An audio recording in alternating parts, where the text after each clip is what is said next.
everyone, and thank you for joining us. I think this is the first time we've ever done this type of forum, a land use seminar. Was born out of many questions from many residents about the how and the why things happen. We have many boards that work for the residents in this town, in the village, specifically for land use and development. We have representatives today here for you from both our planning and zoning boards. It's where all the magic happens. So when you see building permits and construction barriers up, these are the people responsible for making sure that the village laws are adhered to and followed during the development process. So this evening, we hope you all take notes. Hopefully there will be a Q&A period at the end if there is time. If not, you can submit your questions. I will provide you all with my email address, and then we'll try to get you answers as soon as possible. So this evening, we're going to kick off with a planning board section. Here's Chairman Chris Gerver, accompanied by planning board member CJ Graziano.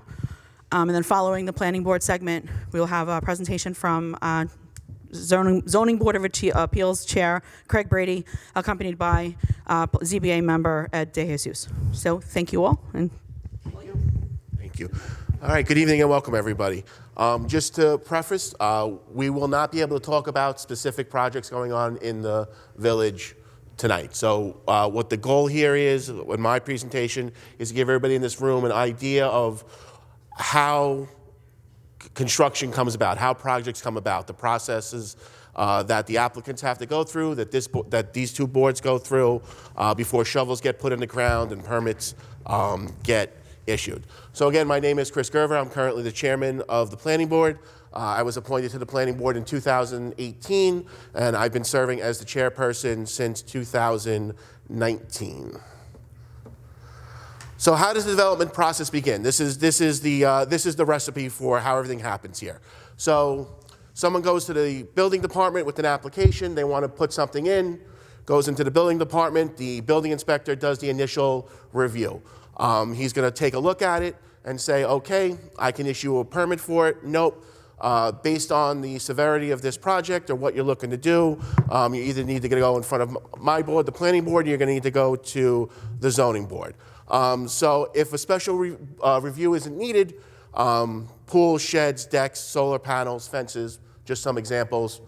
Building inspector issues the permit, nothing else is done, everybody goes on their way. But if the building inspector says, nope, you need to go to the planning board for review, it's placed in the planning board's queue. We do first in, first out. Right now the planning board is managing, last count, 55 active applications. That's in front of the board that are in front of various states of review. So all planning and ZBA meetings are open to the public. Wednesdays, 7:30, come on down, got nothing better to do. Take a seat, see what goes on. If you can't make it, they're all videotaped. They're put in our YouTube channel. At the end of the presentation, there's a flyer that we'll hand out that will have links to all of the documentations and our YouTube channels, so you don't have to write anything down. There's also meeting minutes that are taken. Once we get a chance to vote on those are posted to the village website. You can go ahead and refer back to those. Unlike a village board meeting where people can get up and speak at the beginning and the end of the meeting, during both the planning board and the ZBA meeting, you're only allowed to speak during the public hearing process. So that is the time that you can come down and give your input on what you think the project's, you're feeling about the project, and what you feel like it may or may not bring to Woodbury. We'll go more into that as we get further into the presentations. All the applications, we have a team of design professionals, registered engineers, attorneys, traffic management, hydrogeologists, environmentalists, depending on the type of project. They review the projects as well. They look for, make sure the projects comply with our codes, with the codes of New York, any other state or federal requirements, and they issue reports to the board. And those reports are advisory comments saying they've reviewed the project and they feel these are the items that need to be addressed. The 5-member panel of the boards also get to ask questions to the applicants, whatever they think may need to be answered. And usually there's a couple of rounds of that goes on. It's never just an application comes in one night, it's reviewed and it's sent out the back door. Depending on the complexity of these applications, some of them have gone on for years. We have a couple of applications that are in 5-6 year reviews just because of the size and the nature of these projects. The planning board has the ability to refer an application to the ZBA. If an application comes into us and it doesn't meet the zoning requirements, we can say you can either change the project to meet the requirements, or we can give you a referral to the Zoning Board of Appeals and they can seek relief from the particular section of the zoning code. Craig will go into more of that.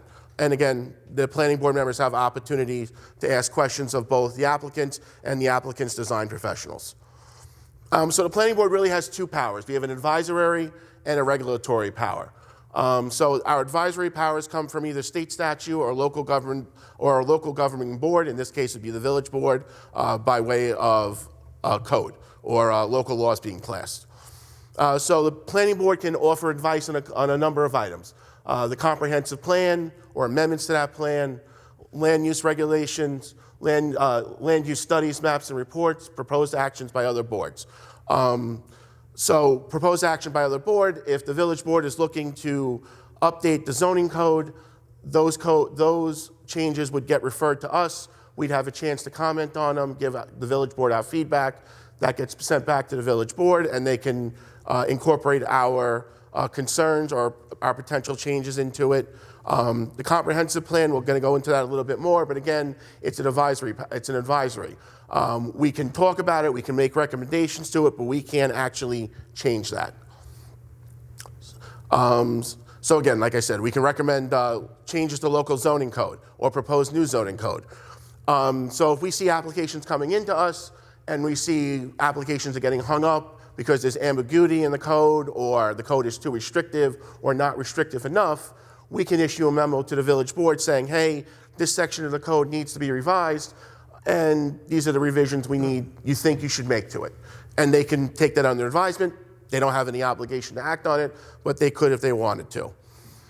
We can also authorize the creation of maps, reports, and recommendations into matters concerning planning and development. So we can look at the current zoning districts and say maybe those zoning districts need to be revised. We can. One question. Yep. Just clarify. Who is responsible for setting the laws that dictate zoning? Village. It's all the village board. Okay. So Yes. it's important to know that the planning board has no authority over setting the laws. That is correct. It's a good point. We don't pass the laws. We just enforce the laws. Actually, it reminded me of a good point. One of our attorneys once said, the planning board is actually not the right name for the planning board. It should actually be called the implementation board, because we're not actually planning, we're making sure everything is implemented correctly and according to our code. So these are our regulatory powers. So this is where we have the authority to regulate, pass resolutions and restrictions on projects or changes to projects. So preliminary and final subdivisions, site plans and special permits. We'll go into what each one of those is a little bit later. Site plans are the only thing that a planning board actually, under New York state law, has the ability to regulate. Everything else the planning board takes care of is power given to us by the village board by way of local law. So once the village board gives up that power, they're out of the process. They're no longer involved in it whatsoever, with a few exceptions. Out of area fill permits. So if someone wants to bring a large quantity of fill into Woodbury from outside of our borders, that permit has to go to the village board for approve. Land annexation. If there is any sort of land annexation within the village of Woodbury, that is a decision that can only be made by the village board. They can refer it to us, ask us for our opinion on it, but we have no approval, say or nay power over it whatsoever. Applications for the creating of an overlay district, and we're going to get into those, but an overlay district sits on top of a zoning district. Again, only those can be approved by the village board. Once the village board approves it, it could come to us to implement it. And then any changes to the current zoning code as it's written can only be done by the village board. So the comprehensive plan, this is the master plan for Woodbury. This is the glue that really holds the village together. The state defines what a comprehensive plan is. It's the municipality's goals and recommendations, actions. It's what the municipality wants to see the village look like. Not just short term, but it's long-term goals as well. This isn't a plan that is just for the 6 months. This is a plan that affects Woodbury for years going forward. It's, like I said, it's also known as the master plan. It's an outline, it's for orderly growth. They look at the village, they look at the properties in the village, they look at how the land is being used, and they say, this is where we want to see commercial development. This is where we want to see residential development. This is where we want to see residential and commercial development come together. The comprehensive plan is only as good as the municipality wanting to implement it. If they want to stick to the comp plan, they need to stick to the comp plan. As long as they stay to it, you'll have a good vision. You'll have a good long-term vision for what the village is going to look like because you can see what it is. So the planning board can play a role in that. Again, we can advise the village board where we see changes that need to be made, let them know, and the village board can potentially update the comprehensive plan. The comprehensive plan I could sit here and talk about probably for a day in itself. It's really a high-level overview. What I want you to take away from that, it is the master plan and the master vision for what Woodbury looks like not only today, but for the future going forward. So, say you got nothing to do on a Wednesday night, how do you get on the zoning board or the planning board? So you got to be at least 18 years old, you got to be a U.S. citizen, you must reside in the village of Woodbury, and you cannot be a member of the governing board. So you can't be a village board member and a planning board member at the same time. Kind of a conflict of interest if you look at it like that. Oops, I skipped a slide. Did I skip 2 slides? No, I didn't. All right. And we're held to a conduct of ethics. So members of both the planning and the ZBA can only be removed for cause. And the state and local code define what cause is. And they're very specific here. It's poor attendance, continued inappropriate behavior at meetings, failure to complete mandatory annual training. So any member that is going to be removed, they're subject and they're required to, the village board is required to have a public hearing where they state their case, why they want that member reviewed from the board, and that board can actually refute, and they wanted to, they could bring an attorney and refute those charges brought against them and why they feel they should be, stay on the board. You cannot be removed from the board because the board is not happy or the mayor's not happy with your voting record. It doesn't play into it. What's a good point to take there is a wall that goes up between both the village board and the planning and the ZBAs. Once the members are appointed to those boards, that's it. The village board is out of it. They have no say in what happens on it, nothing to do with the agendas, nothing. They're 2 separate boards. So term of office, a 5-member volunteer boards. Everybody that's on these boards has applied and volunteered their times. They're appointed by the village board. Every member's got a 5-year term. Every member is a rotating, so every member's expiring once a year, and there's a 10-year maximum of service. That's just to prevent the board getting stale. Fresh ideas, fresh faces, fresh perspectives on things. There's a caveat to that. It's in the village code if you want to read it, but we'll leave that alone. The chairperson, which is currently me, I'm appointed every year by the mayor, and it's subject to village board approval. We take an oath of office that's filed with the clerk. Woodbury does not implement alternate members. It's hard enough getting 5 members it is now. Trying to get 7, 8, 9 members just to sit around in case somebody has a conflict, it's almost near impossible. If somebody does leave a term early, the mayor has the authority to reappoint that position for the remainder of the term. Like I said, I serve a 1-year term. I'm renewed every year at the June reorg meeting, appointed by the mayor at the village board. Really, I'm just a big secretary on the board. I set the agendas, I prepare the meeting agendas, I preside over the meetings and the hearings. I work with our liaisons to the village board. That's really the only contact I have with the village board, and it's few and far between. I think I've talked to in the 7 years I've been doing this, I've talked to my liaison once, maybe twice. And then I sign all the official documents. So any resolution, any plans, any site plans, they all have my signature on it. So my name is forever memorialized in the village of Woodbury. So training, what's up? Yes, and the paper. Training requirements. It's not just willy-nilly. When you first get on the board, it is a very overwhelming task. Usually you're stepping into a position that someone has been there for 5 years. You have all these projects in front of you, and now you've got to get caught up on all this stuff. But on top of knowing what's going on with all these projects, you have 4 hours of mandatory training each year. Excess training can be carried over from year to year. If you fail to complete your training, it doesn't nullify your vote per state law. So just because a member may not have their 4 hours of training doesn't mean anything they voted on gets thrown out the door. The only thing it does do is it makes you ineligible for reappointment at the next term. The village board approves all our training sources. The village board has authority to waive or modify the training requirements. If there's something comes up, COVID would be one of those instances where in-person training wasn't being offered and they hadn't really switched to a virtual training class, so everybody was kind of in flux there. And all of our training is tracked by the village clerk. Every time a member completes training, they get a certificate. It's sent to the village clerk. The village clerk keeps track of it, and it's all subject to FOIL. Anybody can put a request in and say, I want to see Chris Gerver's training records for the last 7 years. They'll have a copy of all my training in there to show that I've complied for the years I've been on the board. So the planning board in Woodbury is special or unique in the way it's not only a planning board, but you also act as the architectural review board and the environmental conservation commission. Those are powers or board powers that have been given to us by local law. In some municipalities, they have their own architectural review board, they'll have their own historic board, they'll have their own environmental conservation board. Those are all boards they have to try to get volunteers and members to fill.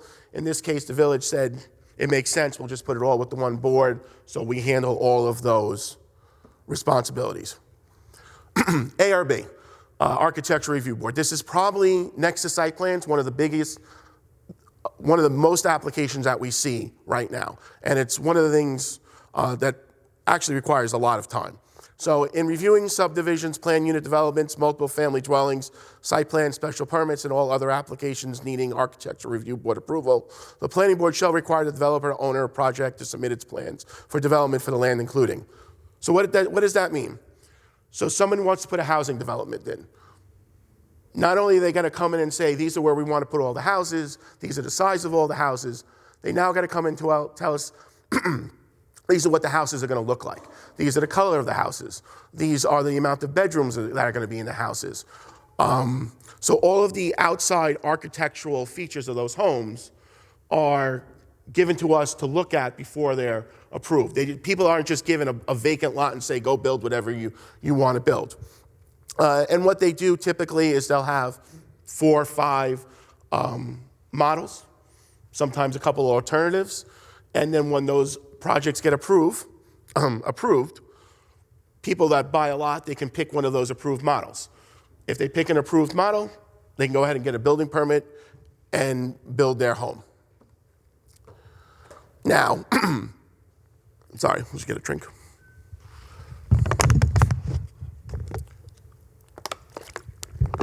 I talked about all this already.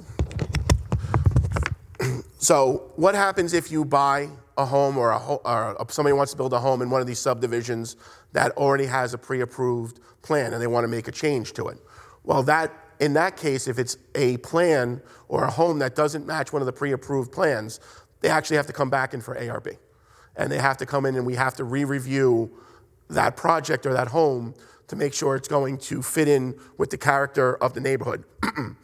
Same goes if you already have a home in one of these developments and you want to make a change to it. You want to add a second or third floor. You want to put an addition out the side or the rear. Those are all going to come back in front of this board, and we're going to go through that review process again on all of these homes, again, to make sure the neighborhood, it jives and it's cohesive with the neighborhood and the plans that we thought of for those neighborhood. Not every neighborhood is required to go through an ARB approval. Of course, any new neighborhood would have to go through ARB. Any subdivision that was approved from 1990 onward is subject to these regulations. So if your subdivision was built in 1989 or earlier, you're not subject to any of this. 1990 or newer, you're subject to the ARB laws. The ARB law, again, I make a code reference here. It'll be on the handout. All of the finer points are in the code. If you have insomnia one night and you have trouble falling asleep, go ahead, pull that up, and you can really verse yourself on that. The Environmental Conservation Commission, the tree law, so is what we call it. So this was another power that was given to us by the village board. This primarily comes into play in two areas: timber harvesting, which we don't have a lot of in Woodbury anymore, or in virgin land. And believe it or not, there still are a number of large parcels in Woodbury that haven't been developed. And what the Environmental Conservation Commission has to do, or when we act as that, is we have to look at those virgin pieces of land, and typically what we make the developer do is what they call a tree survey. And somebody actually has to go out, and they have to measure the breast of all the trees at chest height, and anything that's 6 or 8 inches in diameter or bigger has to get marked and put on a plan. And then when they come back with that, this board has to look at that plan in correlation with where they want to put homes and see if there's maybe a better way to position the houses on these lots. So that if you have a 250-year-old maple, we don't cut that down to put a house right in the middle of the lot. Maybe we shift the lot to the left, we shift the house to the right, back, forward, reduce the size of the lot. This is actually it's actually fairly unique to Woodbury. Not a lot of local municipalities have this type of language in their code that would actually make a developer go out and survey all the trees. We do have discretion there. If it's a single lot house and we go take a ride out there and it's all scrub trees and you can tell it's stuff that's relatively new, we can tell a developer he doesn't have to go and do it. But if it's a 50-acre parcel, they're going to have to go out and take a look at all the trees and mark them and come back to us with it. Ridge preservation, this is usually looked at in conjunction with architectural review. So again, another protection that's currently in our code. Again, not something that a lot of municipalities have around us. We're fortunate enough that the village thought of implementing this many years ago. So anything that's 600 feet above mean sea level, which is pretty much on anything on this side of 32, is subject to ridge preservation. Again, you have insomnia, go ahead, look up the code. There are a litany of criteria that has to be met when you build in ridge preservation. The roof, the structures have to blend in with the ridge. An extreme example is we won't let you put a hot pink roof in a ridge preservation zone. Because if you look at those hills, those mountains, first thing you're gonna see is this hot pink roof. Nobody wants to see that, right? Same thing with the clearing of land. We're gonna make sure that only the minimum amount of land is cleared in those ridge preservation zones so that they don't clear cut a lot just to put a house in. We're gonna say, listen, it's what we refer to as a limits of disturbance. This is what you're allowed to clear, and that's it. Nothing more, nothing less. And we can, based on, so the review process is typically, well, it requires the applicant to show us what these developments or these homes are going to look like from what we call a view corridor. View corridors are publicly accessible. Route 32, Ridge Road, there's a map on the village website. So the developer would have to go to the nearest view corridor, stand there with the camera in the direction of where this project is going to be, and take a picture. And typically we ask for these pictures in leaf-off condition. Why do we ask for leaf-off condition? Because the trees can hide a lot, right? You look up at the mountains right now, you wouldn't know half of what's up there because of all the leaves. Come December, once all the leaves are gone, you're gonna be like, where'd that come from? And that's what, under ridge preservation, that's what we're trying to avoid. We're trying to avoid when those leaves come down, you're standing on 32 going, who put a castle up there? And again, extreme example, but that's something we would do. This is the good stuff. I wouldn't really. For me, it's the good stuff because I live it every day. For everybody else, this would put you to sleep. So this is the State Environmental Quality Review Act, or I'm going to refer to it as SEQRA going forward. Again, the handbook alone on this is 512 pages. So if you have a hard time sleeping, it's a link in the paper we're going to show. Go ahead and download that. But this is a requirement by the state. And this is meant to add an additional layer of regulation that for the environment that typical local zoning codes don't have in it. So this is beyond us. New York State comes out with these guidelines. We're legally required and held to these guidelines. So it's the state's primary environmental protection law, and it's defined under the Environmental Conservation Law, Article 8, or Title 5, Part 617 of the complications of code, rules, and regulations of the state of New York. So what the planning board has to do is, under SECRA, we have to determine what type of action, and we're going to get into that, a project. We're going to get into it in a couple of slides. So the state has a couple of definitions here, and these, again, aren't made up by us. This is what we have to adhere to by the state. So the state says, what's the primary purpose of SECRA? It's to encourage productive harmony between man and his environment, to prevent and eliminate damage to the environment, to enhance human and community resources, to enrich the understanding of the ecological systems, natural, human, and community resources important to the people of New York. The state also goes on, and they define what the environment is. Again, not subject to our interpretation. The state tells us what the environment is. It's a natural environment and objects of historic or aesthetic significance, patterns of population concentrations, distribution or growth, and community character. So things that are going to be considered under SECRA. Some physical conditions: land, air, water, minerals, flora, fauna, noise. There's existing patterns of population growth and concentration, existing neighborhood character, socioeconomics, community facilities, traffic and transportation, visual impacts. The state specifically says for visual impacts, they have to be from public view quarters. So I know this sounds harsh, but the state doesn't care what it looks like from your backyard. They only care about what it looks like on a public road. Community character, public health. And those are the criteria the state says under SECRA the planning board must look at. The state requires us to take what they call a hard look. I know, it's a weird term, right? But what the state wants us to do is all those things I just said to you, is they want to make sure that we can document that we looked into each and every one of those things and determined why or why not it's a potential impact and what mitigation methods, if any, need to be put into place. SECRA is all about process and procedure. The state spells it out step by step, letter by letter. If you miss a part of SECRA, you can get yourself in a lot of trouble. People can come back and say the project wasn't properly reviewed, and they can get any approval or especially disapproval thrown out in court. So the SECRA process is long-winded, thorough, a lot of paperwork, but it needs to be done. And this is where those concerns get put into place or looked at. The planning board itself can't make a determination on a project, approval or denial, until we have made a determination of significance, impact, and we've rendered that decision.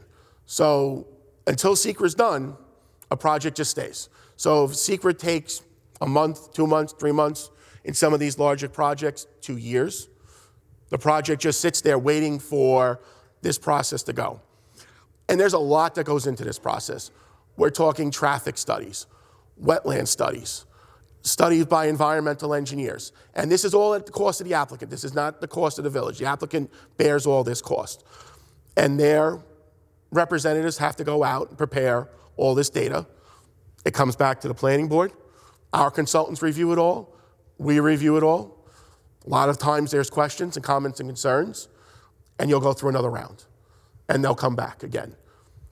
Small projects, it's usually not that bad. These bigger projects, think of a big retail mall. Those are your long projects. Those will take years to go through the process. There's a link to this in the chart, in the paperwork that will go out. This just explains what the actual SECRA process is. It's a 12-step process, and this is the flow chart for that process. I'll save you on that one. So classification actions. So again, defined by the state, there's 3 types of projects. There's a type 2, a type 1, and an unlisted. A lead agency has to be established. So what that lead agency is the board, the governmental board, that is going to be responsible for the environmental review of that project. If it's in front of the planning board, typically it's the planning board. That will be that lead agency.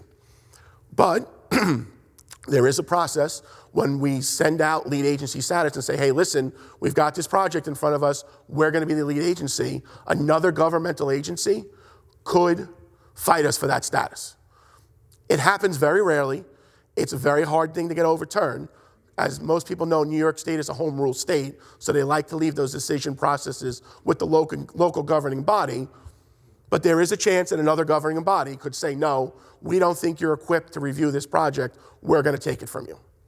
In my 7 years, it's never happened, but it could. So we also have to make what they call this significance of action. So this is where we're going to say there's a positive or negative declaration. You'll hear referred to as a pos dec or a neg dec. Negative declaration saying we've reviewed all the material that has been provided to us. Based on what's been given to us, this board, with its consultants' input, says there's going to be no adverse impact on the environment. The process is reviewed, is done, and we move forward from there. Or we issue what they call a positive declaration, saying we've reviewed everything that's been given to us, and we think there are going to be some pretty significant impacts to the environment. Once you issue a positive declaration, that's when the paper really gets heavy. And the applicant is now going to have to come back and say, okay, the planning board has identified these 6 items as potentially severe or moderate to severe impacts. The applicant's going to have to come back to us and say, well, this is how we're going to mitigate those. We're going to scale down the project. We're going to introduce more solar. We're going to put in a new traffic light. We're going to put sidewalks in. Based on what we're saying the problem is, they're going to come back to us and say, this is what we're going to do to fix it. And then we'll talk about it. The planning board will say, all right, we think you've mitigated the problem. We're going to move forward from that. Or no, we still think you got more work to do. Sharpen your pencil, come back to us. Let us know what else you're going to do here.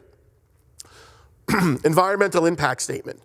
These are the really big projects. These are when I talk about multi-year projects, that's what gets an environmental impact statement. These are 500, 1,000, 1,200 page documents that say this project is so large, it has so many impacts that we just can't do it on a little form. We actually have to put a big book together and list out all of the impacts it's going to have on the local community and how we're going to fix all of those. Good thing, I guess a good thing you can call it, when an environmental impact statement is going to be issued, there's what they call a draft environmental impact statement. That is before it's officially adopted. And the planning board will hold the public hearing. We'll hold what they call a scoping session. And the public will be able to come down and talk to us and say, well, we think these are the environmental impacts this project's going to have. And we can take your feedback, and if we agree, we think it's a good impact, it gets incorporated into this document, and it's something that the developer is going to have to look at. And then finding an agency decisions. After we do all this review, we do all this back and forth, we have all this paperwork, the planning board has to say, after we reviewed everything, these are our feelings environmentally on the project. The applicant has successfully mitigated whatever we think is going to be the damage, and we're going ahead and approve the project. Or we're going to say the applicant hasn't mitigated it, we don't feel they can mitigate it, and we're going to deny, and then the project could potentially get denied. So we talked about the typing. So your type 2 actions are relatively small actions. There's an entire section in New York State Code that spell out what all these are, but some real-world examples. 1 to 3 lot family homes on an approved lot. Educational projects that are less than 10,000 square feet. Minor variations in lot line adjustments. Installation of telecommunication cables in existing highways or right-of-ways. Oops. And construction of non-residential buildings less than 4,000 square feet. So if you're building a home, it's under 4,000 square feet, it gets as a type 2 action, and the secret review at that point stops. No more environmental review is needed there. Type 1 actions, again, these are your really big projects. These are your shopping malls, hotels, large developments. Non-residential projects physically altering 10 or more acres of land. That would be what is considered a type 1. These are the projects that typically go doing the environmental impact statements. And the unlisted actions. Anything that doesn't fall in the type 2, under a type 1 or type 2 under state guidelines gets qualified as an unlisted action. As an unlisted action, there's what they call an environmental assessment form that gets filled out by the applicant. That goes ahead and get reviews, and then that's how we make our significance, our determination of significance based on that information, whether no further review is going to be required by the board or more environmental review is going to be required, and those reviews get expanded out. I went through the examples already. On top of all that, just because it's government and we've got to make things complicated sometimes, projects that come in front of us also need referrals out to other governmental boards, and there's triggers for those. So if it's got an acronym in the state or the federal government, it could potentially get a referral to it. New York State Department of Health, Orange County Department of Health, SHPO, which is the State Historic Preservation Organization, our own water department, our own highway department, the New York State DOT. These are all potential referrals that projects that come in front of the board could need. So some of the common triggers, if any special permit gets a referral, site plans get a referral, subdivisions, they get a referral. Granting of an area use variance by the ZBA, they get a referral. And then there's a bunch of other ones that were there. When these referrals go out, those other governmental agencies have a chance to review the project and give us their comments on it. Those comments are only advisory comments. We don't have to necessarily act on the comments that are given back to us by other governmental agencies. You have to have a really good reason why you're not going to act on those, but you still can not act on those. And there's a 30-day process, a 30-day waiting period. From the time the referral goes out to the time we can take any sort of action, we have to give them 30 days to get back to us. Exceptions to referrals, we'll skip on those. So sometimes people tell you the planning board process takes a while. It's not just because we're sitting up here and we're sitting on projects. As you can see, there's a lot of other referrals and reviews that go into it. You know, if we send something out to the Department of Health, we're waiting 30 days for them to come back to us before we can even start talking about the application again. So that's something we're waiting on. If an application needs revisions from those conversations that we have, we're waiting on those developers to make those revisions and get them back to us. So the public hearing, this is where you get to get involved. So after we have several cycles of review, and we make sure the applications have been reviewed for compliance with the zoning code and the comprehensive plan, we say the application's in a good spot, let's go ahead and schedule a public hearing. Those public hearings will get noticed, special permits, site plans, subdivisions. Everybody within 300 feet of this project is going to get a mail, in the mail, saying that on such and such a date, a public hearing has been scheduled for this project. They're also published to the village website and on village halls outside in the message board. Not all applications need to have a public hearing. There are ARB applications that we have the authority to waive the public hearing process if we feel it's not needed. So this, like I said, this is a chance for your voice to concerns about a project. Don't get upset if not all your comments are responded to. It would just turn into a long meeting if we sat here every night and talked about everybody's comments and concerns. Those that we find substantive will be worked into the comments that the applicant has to respond to. When you come out to a public hearing, and trust me, I love when the public comes out because it gives the board a different perspective on things that we may not be looking at or looking for. Lots of people like to get up and say, I don't want this project. That's great, but that's nothing we can act on. There's nothing that we can do about someone coming and say, we don't want the project. You have to give us a reason. neighborhood of the character. How is it going to impact the community? Impact on our local resources. Come out and say, this is why we feel a project is good or bad. We love when people come out and support a project too. It's important for everybody in the room to know that the planning board can't turn a project down just because the public says we don't want it. Unlike the village board, when they have public input on their laws, if enough people come out and say, we think this is a bad law, you shouldn't pass it, the village board can take that into consideration. We can't. And I know it sucks, but it's the way the law works. We could have 1,000 people in this room tell us we don't want the project. If the project is permitted by zoning and it conforms to the zoning and the comprehensive plan, we just can't say no because there's a huge public outcry against it.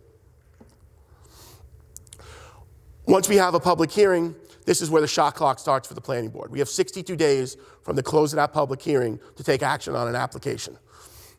If we don't take action on an application, we risk a default approval. So whatever status that application was in at the end of that public hearing is what automatically would get approved.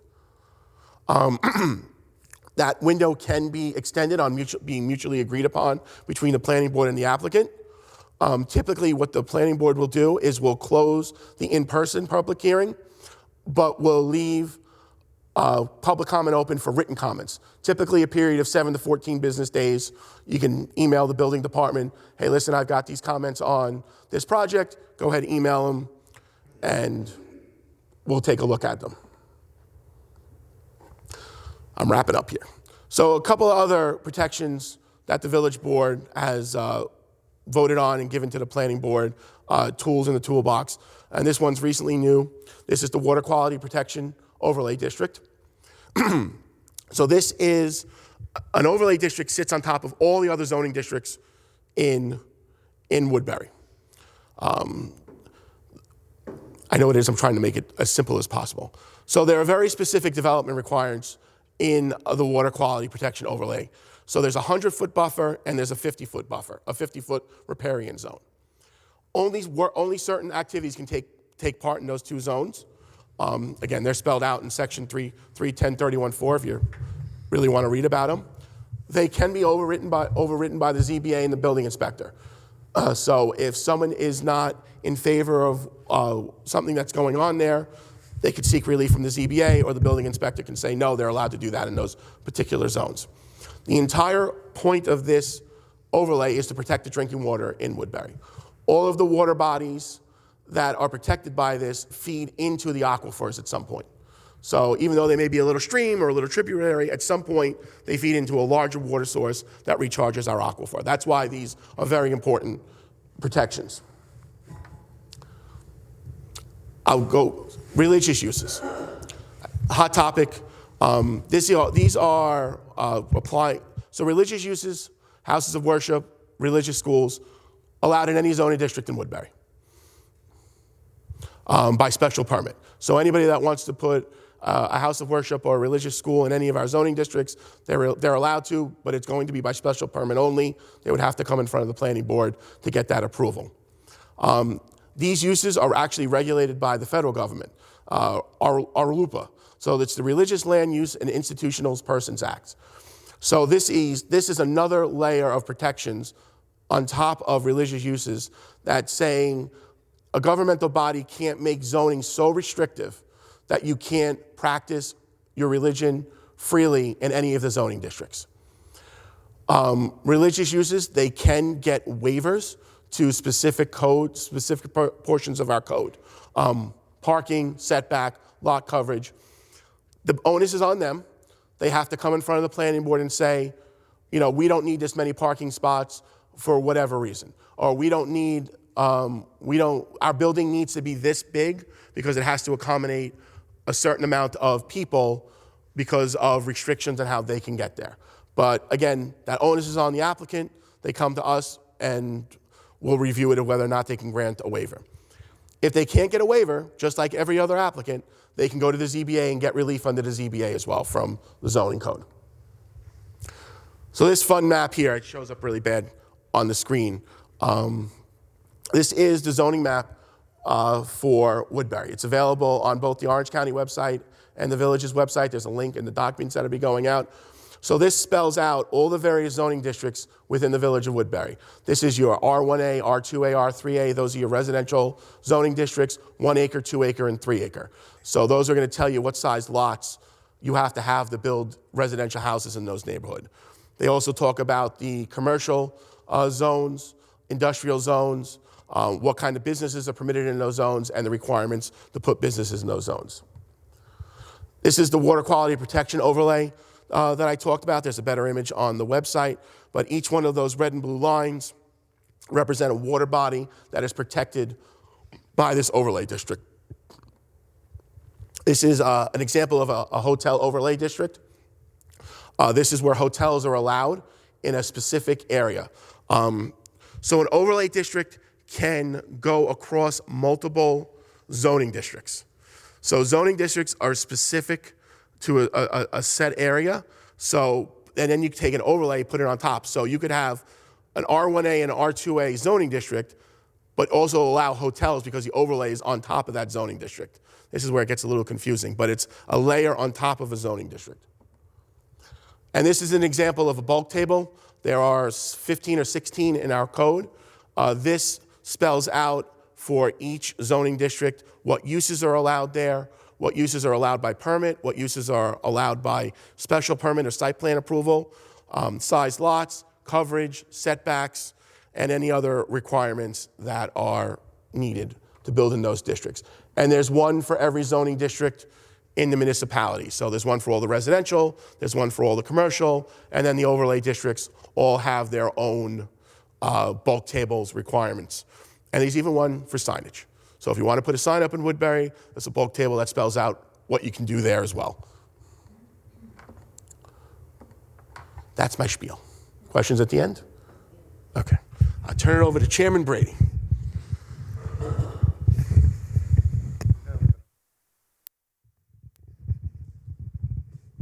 That's a tough act to follow.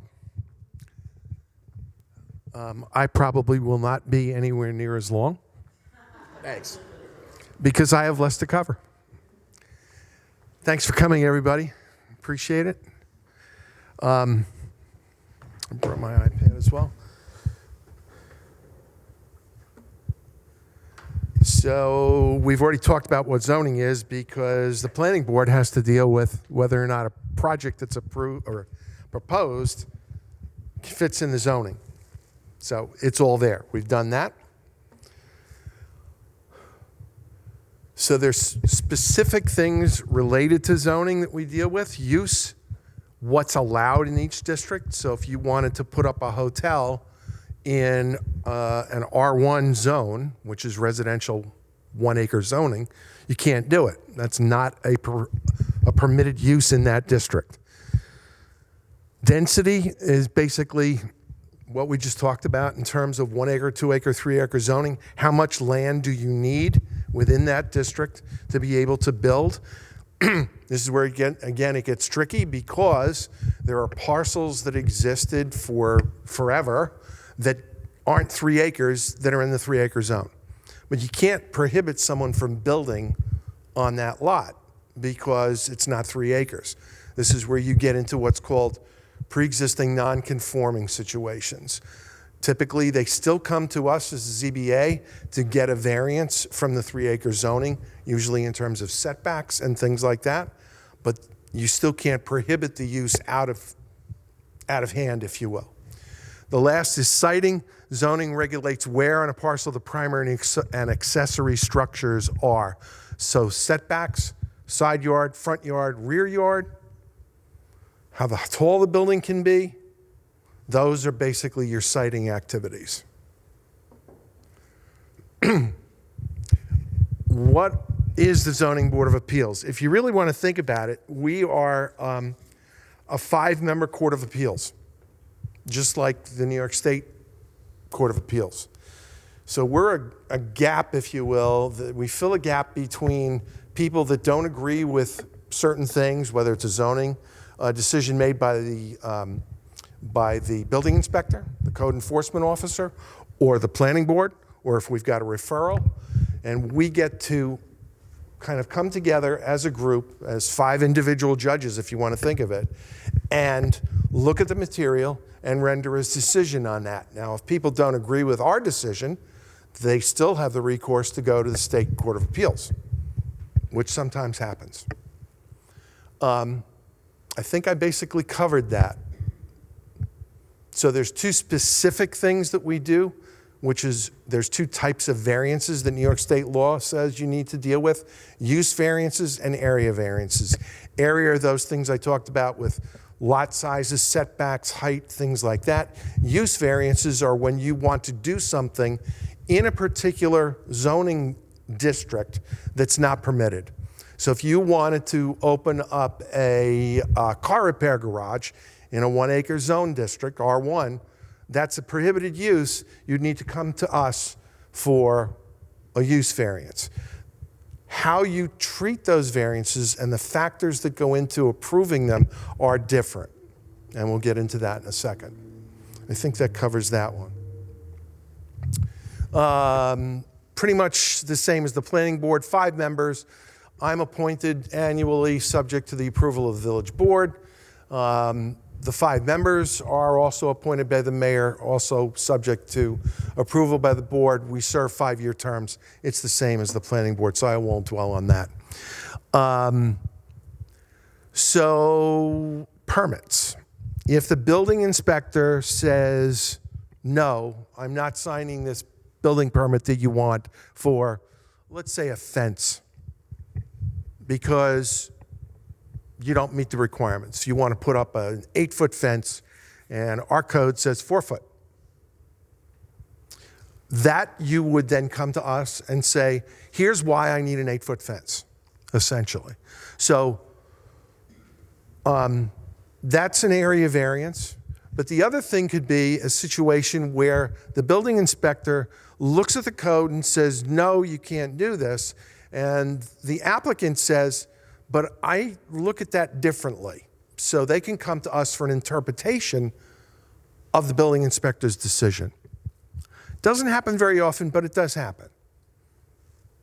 And then boundary lines, decisions where an appellant alleges that the code enforcement officer was in error in his determination as to the exact location of a district boundary line on the zoning map.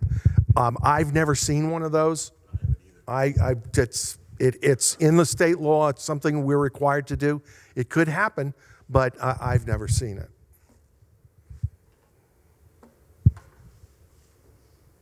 So there's the rulings and interpretations, what I was speaking about with the code enforcement officer. And we can also have the reverse, where the code enforcement officer appeals one of our decisions, or the code enforcement officer interprets the code in a certain way, and they need to get clarity on it. So we have that kind of common sense look at what does the code mean and how should it be interpreted.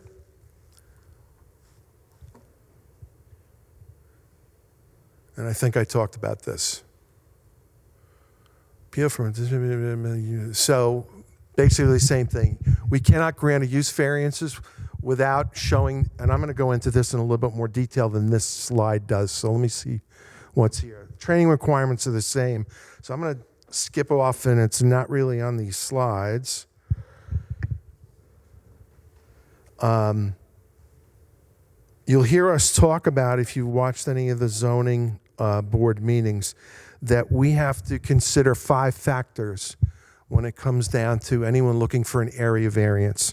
And it comes down to, does this action have an impact on or an effect on the character of the neighborhood, similar to what the planning board goes through as well? Whether there's an alternative solution available that doesn't require a variance. Okay, is there something else you could do that you wouldn't need a variance at all? Thirdly, how substantial it is. Now, substantiality gets into, it could be a large number or a large percentage, let's say, but we don't have to look at it in percentages, right? But if it's a very large impact, we're going to be more likely to deny the variance than we would be to approve it. So substantiality is a factor. What effect the variance has on the environment. So there's effect on the neighborhood and the character of the neighborhood, as well as effect on the environment. We also have to go through SECRA if it's not a referral from the planning board. So we'll have to do SECRA, and most of our actions tend to be type 2s, right? Because they fall within the general zoning code and their minor impact, if you will. And then the last one is your request for a variance self-created? Now, this is interesting to see how people interpret that, because 99% of the time, what you're doing by requesting a variance, you created the situation.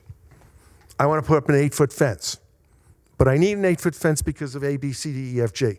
Well, okay, but if you didn't put up a fence, you wouldn't need a variance.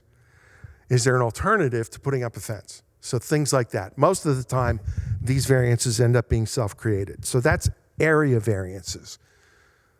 Side lot setbacks, fences, building heights, things like that. When you get into use variances, and we get very few of these as well, the standards are different. And if I can find I lost the spot. I apologize for that.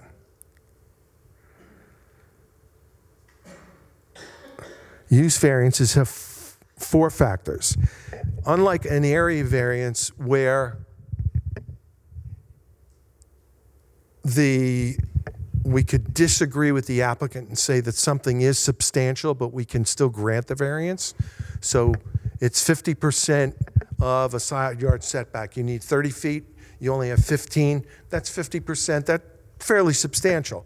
We can say, but in the context and the fact that neighbors didn't have a problem with it, things like that, we can still grant that variance. With use variances, on the other hand, there's 4 factors, and they all must be adhered to. It's simply yes or no. The applicant has to prove that the property is unable to achieve a reasonable return for any use allowed in the zoning district. So the example I used before, you want to put up a garage or a car repair shop in a 1-acre zone. You would have to prove that you can't get a reasonable return on that property unless you get that use variance. And that's pretty hard to do because it's dollars and cents. You have to show real hard numbers in the context of a use variance for that particular situation. You have to prove that the unique circumstance that would apply to the property for which the variance is requested. In other words, that this is unique to that particular zoning lot, that particular lot in the village, and nowhere else within the zoning district. So it's very unique to that specific property. You have to prove that the situation is not self-created. So that's one where on area variances, almost everything's self-created. You have to prove that you didn't create this situation on this piece of property. And lastly, the applicant has to prove that the essential character of the neighborhood will not be altered if that variance is granted. So that's a little bit different from area variances, which honestly are the bulk of what we deal with.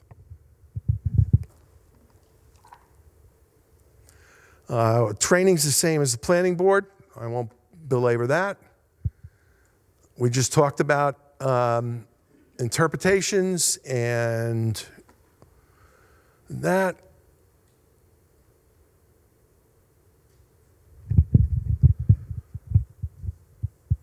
The main route to get to us is through the code enforcement officer, through the building department. So if he denies your application, he'll tell you you need to go to the ZBA for a variance.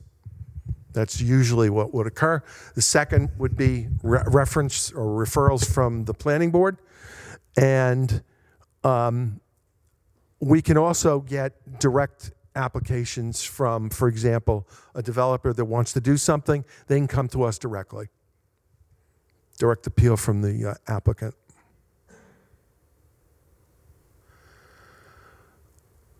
We have had several of these situations, interpretations of the code, where either a person who is impacted in the neighborhood or the applicant themselves has basically said, I don't think the code enforcement officer interpreted the code correctly.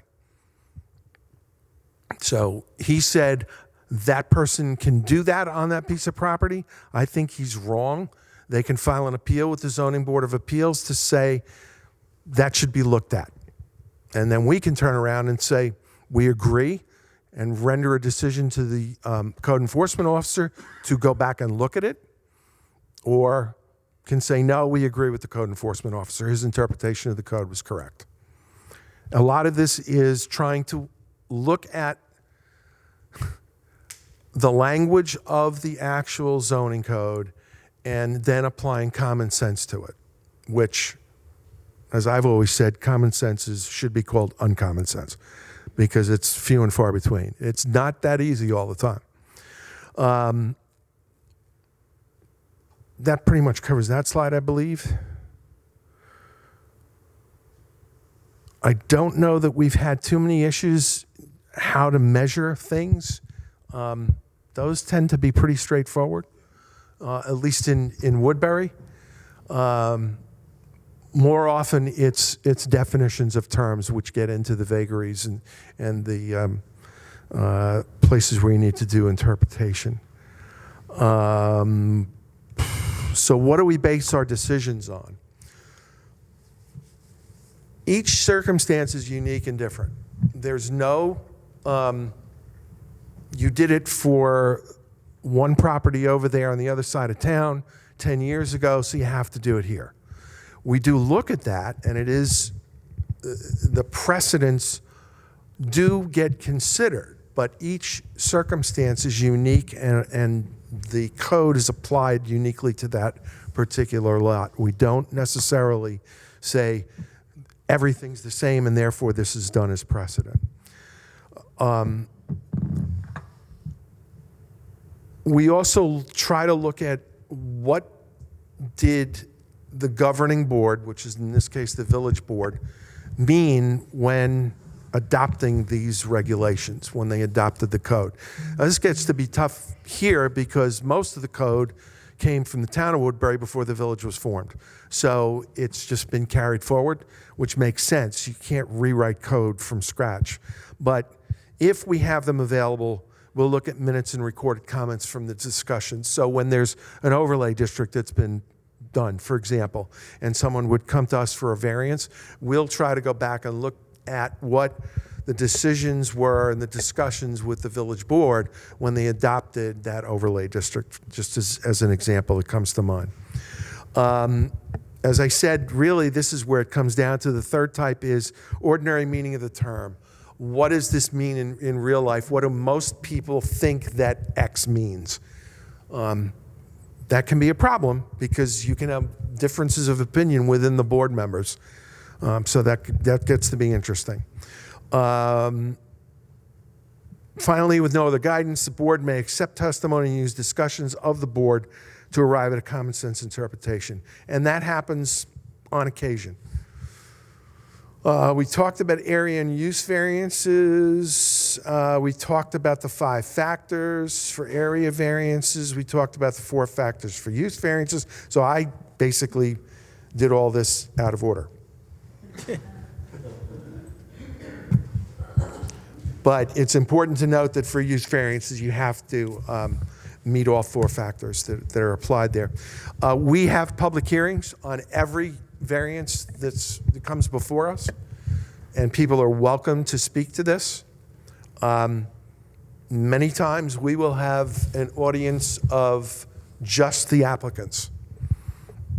Every public hearing is noticed in both the Times Herald Record and the other mechanisms, the website. We're actually getting to the point we're trying to put them on Facebook for people to see as well. So come out, and especially if it's on a neighboring property and you have an opinion about it, come out and tell us, good, bad, or indifferent, or send in written comment. We will typically keep public hearings open for more than one meeting, just because the applicant needs more time to submit more information to us. We need information, or we request additional information from them. So it's very rarely a one and done. And I think that's probably it. So we'll open it up to questions, and I'll just keep this. You can answer mine. I doubt that'll occur. You can grab the other mic. People have questions? Anything you need further elaboration on? I have some questions that they may be dated. I've been a realtor in the area for many years, and it's something that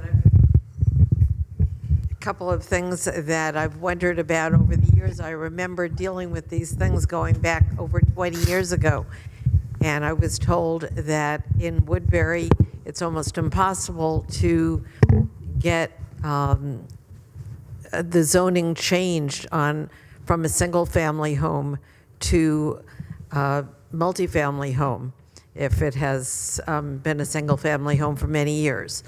Is that true? And the other question is it also impossible to, again, this is something I've heard, I don't know how true it is. I was told that if a home has a walk-up attic, that under no circumstances will Woodbury allow that to be acceptable square footage, living square footage, yeah. Well, the second part would be determination by the building inspector. That would, you would have to get his interpretation on what is livable square footage and what considers livable square footage. That's not a decision that either one of these boards could make. As far as changing a single-family home to a multifamily home, again, you would have to start the process at the building inspector, and he could refer you to the ZBA to see if they're willing to grant you a variance. Nothing is impossible. You just have to go through the steps to get it done. Yeah, I think that raises an important point, that for anybody looking to do anything building-wise, they should start with the great people that we have in the building department. Put in a phone call. If you need to, stop down and ask. Because oftentimes we'll get things that people, I didn't know. And okay, you didn't know, but just like I didn't know the speed limit, doesn't mean you can't, you can do 85 miles an hour in a 40-mile-an-hour zone. I didn't know. Well, okay, here's your ticket. And there have been occasions where the building inspector has issued citations that end up coming to us because people say, I didn't know, but they need a variance to do it. So that's the place to start. I would agree with Chris that I don't think anything's impossible. Certainly, I would be skeptical, from what I know of the code, about, for example, the walk-up attic being transformed to living space. Just start with the building department and ask. Sure. Anybody else? I'm going to work my way back. I'm glad you went last. You get to work the crowd. Yes. Could someone explain spot zoning, and is it permissible? It's not a conversation that we're going to have tonight. It's not an answer I'm prepared to give tonight. That is something you'd have to take up with the village board itself. I just want an explanation. I'm not going to go into an explanation of a spot zoning. There's many definitions to that, and I'm not a lawyer, so I'm not going to define it. And he didn't? No, I didn't.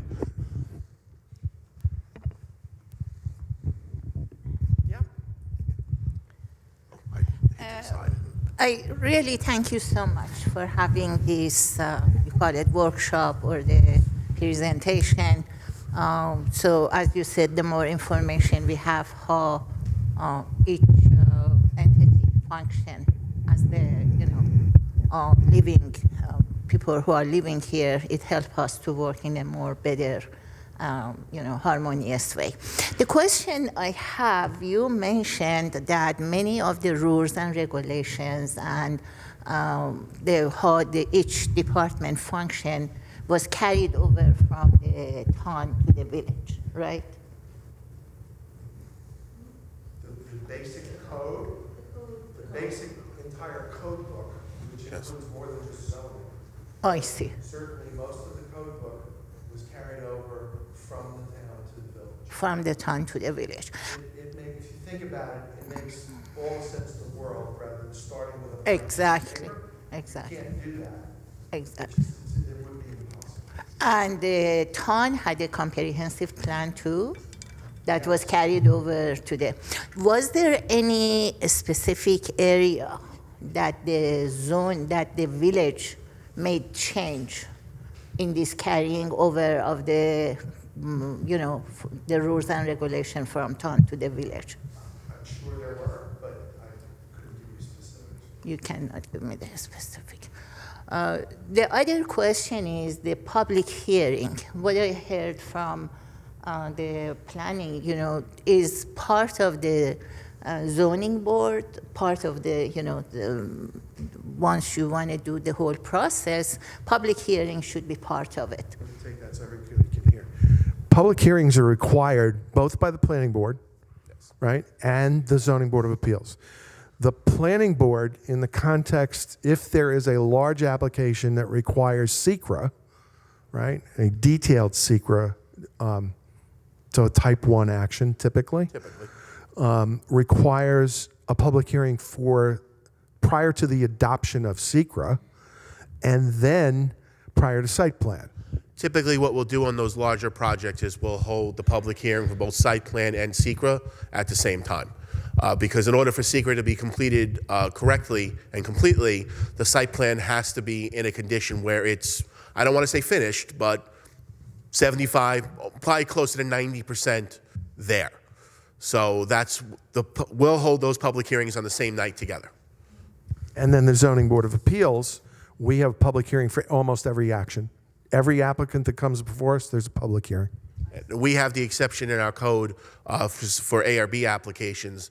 If someone's putting a deck on their house, do we really need to bother everybody with a public hearing because their deck's a bad example? A small addition to their home that meets the criteria for ARB review. It's to help move the process along. If the 5-member panel says after reviewing the project, the addition or change is small enough, it's inconsequential enough, we can skip that part of the project. All right. Zoning board doesn't have that leeway. That one. So basically, public hearing is an opportunity for the people of the town and the village to come and voice their concerns. Yes. And it was, I think, you that mentioned, that this public hearing, one person or someone cannot come say, I don't like this, it shouldn't be there, the project shouldn't be there because already the zoning board gave the permit to go ahead. It's not, what am I saying is public hearing, the purpose of the public hearing is make sure the project that is done is according to the plans and regulations, and if there are some concerns that is legitimate and it makes sense to you, the professionals, then that can be discussed. Not that anyone can come to the public hearing, just say, I have a complaint, I don't like this project, this is destroying the price of my home. Well, you can. You're more than welcome to come down and say I don't like the project, but it has no bearing on the decision of the application. So say you live across the street from a project and you say, well, I've lived there for the last 30 years and I know every time it rains, there's 6 feet of water in the driveway. So that may be information that the board doesn't know because they haven't lived here that long, they don't live in that area. They're like, oh, that's something that we may want to consider or take another look at. Thank you for giving that us, and we can work that into the review process. I see. And the commercial, what about the commercial zoning or residential that existed there before the village was formed? So what kind of rules and regulation are used for those? So that's where you get into that fun category of pre-existing non-conforming. So it was a condition that it was already there before the new zoning went into place. So the idea behind pre-existing non-conforming is you're trying to actually bring everything into compliance with the current zoning code. So you're actually trying to get rid of those non-conforming uses. So in our code, if a use that is no longer allowed has been not used for over a year. So say a business went out and it was a dry cleaner, and dry cleaners are no longer allowed there. If it hasn't operated for over a year, you've lost that use in that zoning district. I see. I see. And so if it is old, and so the question, where is the role of if there is a complaint about a business or something? Okay, so that's Does going to be it on the form come- that we give out. There's a form that you fill out with the building inspector. It's a PDF. You fill it out, you send it to them, and then they all get investigated by him. So, Yeah, they're all QR codes. The complaint form's on that form, yeah. so I'm sorry. So if someone complains, a neighbor complains. So the complaint, who takes care of that complaint? That's the building And department, the inspector. building The department. code enforcement The officer. Planning board and the zoning board has no role in it. Nope. The code officer, the village board is the ultimate decision maker, right? Even the building. No, the building inspector is a function under the village board, so it's a separate department. So the code enforcement officer is a New York State licensed code enforcement officer. So they hold a certificate from New York State in building and code enforcement and fire and life safety and inspections, and they'll follow up on the complaint, and they'll see if it violates either the local zoning code or maybe some state or federal statute or a planning board approval. So all of these approvals that we give, there are conditions tied to them. It's not just like you can build whatever you want and do whatever you want. Right. Some people, they can be quite lengthy depending on the size of the project. So he'll go through and say, oh, no, you're not allowed to have trucks parked there after midnight. It's a violation of the site plan. You have to go back to the planning board to get that amended and changed to allow to have happen there. So the legitimacy of the complaint and the substance, if there is any substance to that complaint, is determined by the building inspector and then reviewed by the board members and then the final decision. Yeah, he has to be able to substantiate what's being It should be reported. Because in worst case scenario, if you don't comply, you end up in court. Yeah. And you can end up in either civil or criminal court, depending on the type of Yeah. complaint. So he has to testify and say, I witnessed this or saw this happen. I see. So it takes out that whole, I just want to get back at my neighbor type stuff. Yeah, okay, thank you so much, thank you. Thank you for your questions. Listen, both Craig and I, we can tell you, we talk to an empty room most of the time. It's usually us and the applicants. So we're always looking for people to come down and understand what's going on in the village and the projects. The paperwork that goes out has lists to all of our agendas, all the current projects. We don't work in a vacuum. Like I said, everything is on YouTube. There's minutes, and all of our documentation is posted online for the public to see. I have a question. The tree code, right? That's what you called it, the tree code. Environmental Conservation Commission, yes. What happens if someone violates that tree code? Well, you can't put a tree back, right? That's the ultimate goal, is to restore the land to the condition it was in prior to the damage being done. So the code enforcement officer has a couple of options. There's a monetary option there. They can fine, and I forget the number, but there's a certain dollar per tree that you can be fined if you cut down. Or they can make you put back planting to make up for what you took out. So if you took out a tree, they can make you put back 30 trees.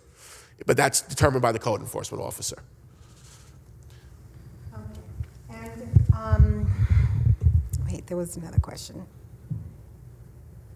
What is defined as a house of worship? That's a long question. It's under federal statute, so it's a recognized religion that is used for services. So can a home be a house of worship? Yes.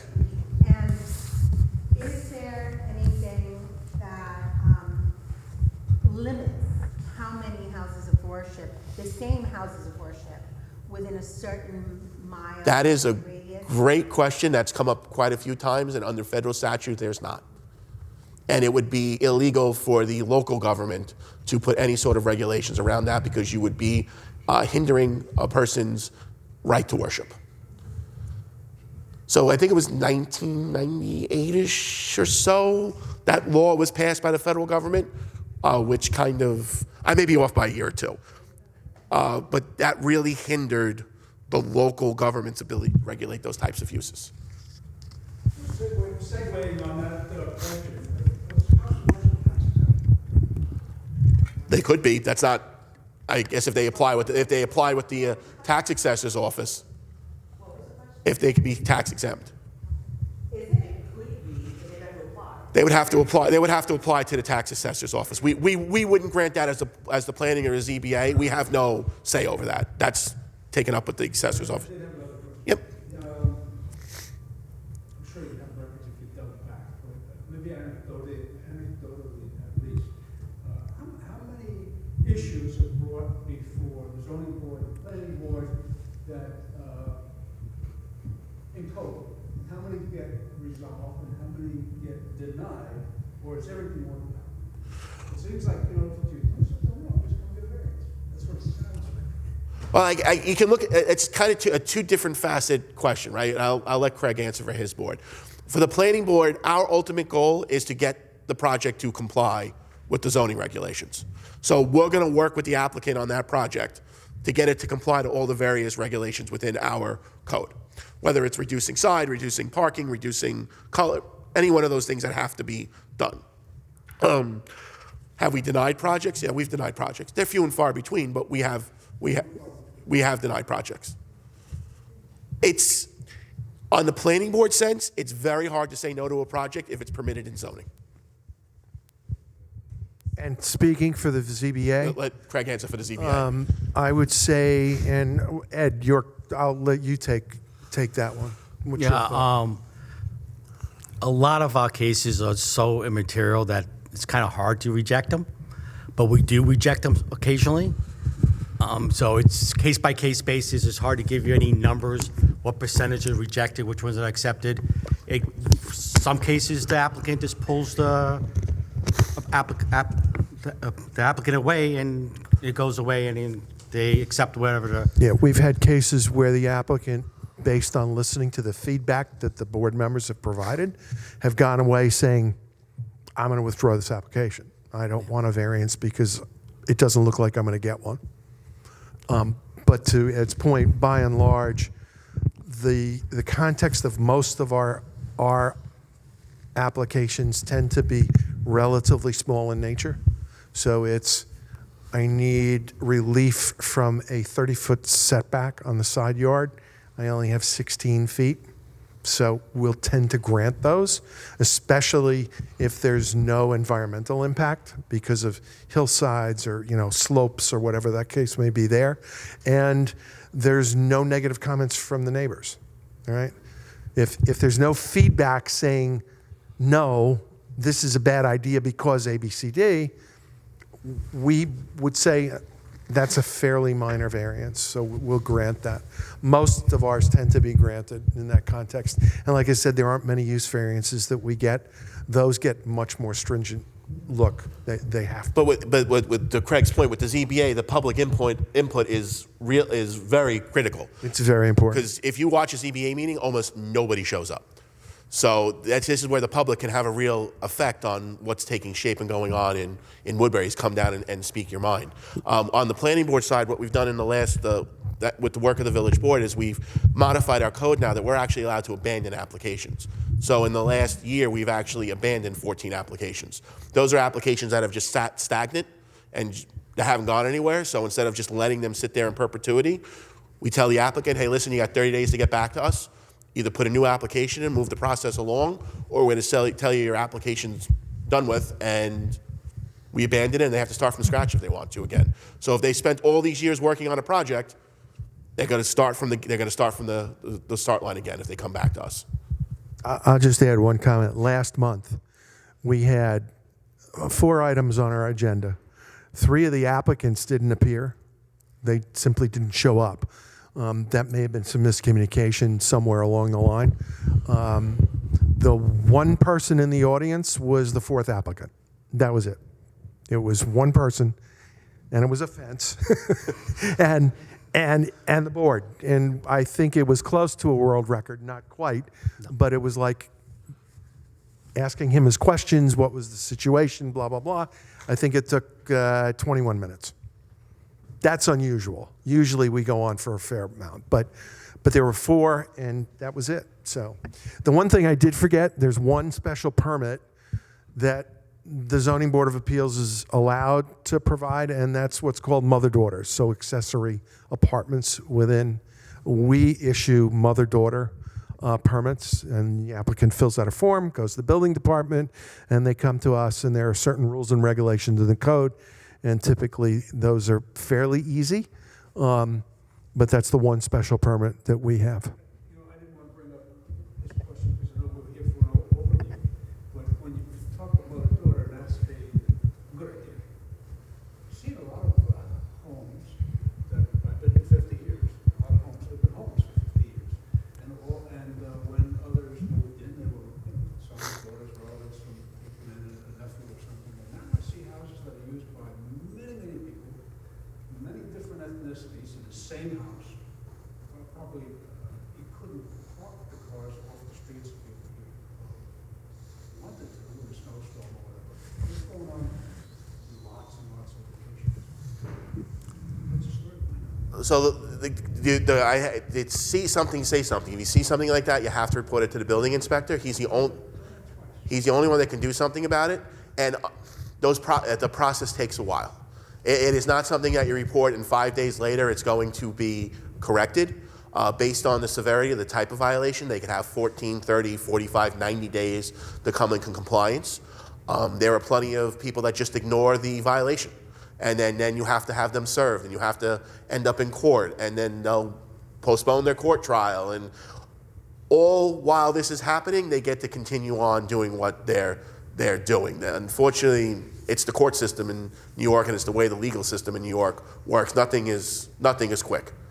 But you need to keep reporting them. The new building inspector is very responsive. He's very on top of what can and can't happen here, and he's doing his best that he can.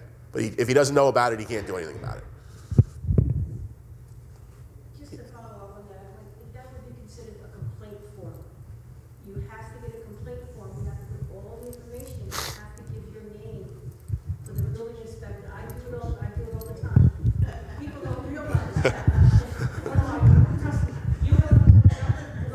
Some people may not realize that you have to fill out this form and you have to give your personal information because it has to be legitimate. Yes. It has to be something that they can come back to you. You know what I'm talking about. You and I, we've been there, done that. Is it anonymous though? No, New York State doesn't allow. But the person, if you are filing a report against someone else, does that person find out who has filed a complaint against them? They can by foiling it. Yes, it's what's called right to know. So in New York State, you have a right to know. There's personal information Yeah. that can be redacted, like your phone number, your Yeah. address, your name would be there. Good questions.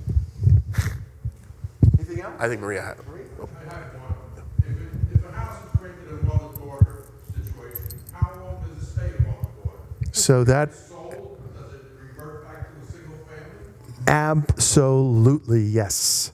So a mother-daughter permit is renewable annually, it's not renewable annually. Could be It is subject to. It is subject to renewal, certainly on an occasional basis if needed. But what I wanted to say was, the building inspector is required to, or is supposed to, inspect the premises annually and file a report back to the ZBA. When the property is sold, the accessory dwelling area, cooking, kitchen, all that stuff is supposed to be removed. Okay, so stove, refrigerator, anything else like that is supposed to be removed, and it reverts to a single-family dwelling. So if the next person who buys it is told, oh, it's a mother-daughter, it's all set up for it, you're ready to go, they have to come and apply for a permit for mother-daughter, and then it would be taking effect from that point forward. But it's not automatic. Actually, unlike with the use variance, which